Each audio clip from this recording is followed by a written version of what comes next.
નમસ્કાર દર્શક મિત્રો, દી મિરર ન્યૂઝ સાથે હું છું આપની સાથે પાયલ બામભણિયા। તો જોઈએ આજના મહત્વના સમાચાર દીવથી।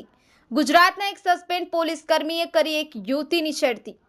કોગલા આઈટીઆઈથી ગુજરાતનો સસ્પેન્ડ પોલીસ કર્મી હાર્દિક મોરી ચેકપોસ્ટ સુધી છોકરીનો પીછો કર્યા બાદ છોકરીની છેડતી કરી હોય તેવો મામલો સામે આવ્યો છે।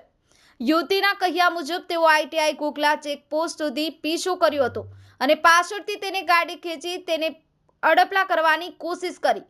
છેડતી દરમિયાન લોકો આવી જતા યુવતીએ રાહત અનુભવી। યુવતીની ખરાબ રીતે છેડતી કરવાની કોશિશ કરતા લોકોએ હાર્દિક મોરીને માર્યો માર। મળતી માહિતી મુજબ છેડતીના મામલામાં 3 આરોપી હતા, જેમાંથી એક ગુજરાત પોલીસમાં નોકરી કરતો હોય અને નશાની હાલતમાં યુવતીની છેડતી કરી હતી તે પકડાઈ ગયેલ અને બાકીના 2 શખ્સ નાસી છૂટ્યા હતા।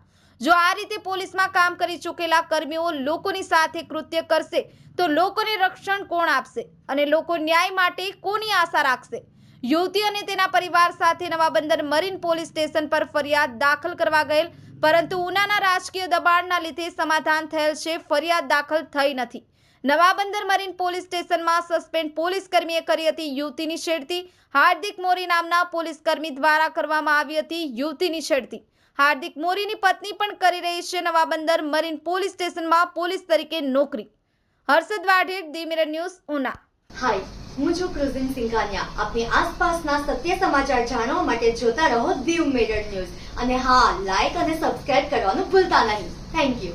નમસ્કાર મિત્રો, હું ફિરોઝ ઈરાની આજે તમને એક નવી વાત કરવા આવ્યો છું।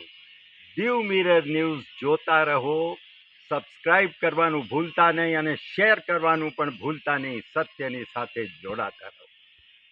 નમસ્તે મિત્રો, હું છું ચાંદની પરમાર।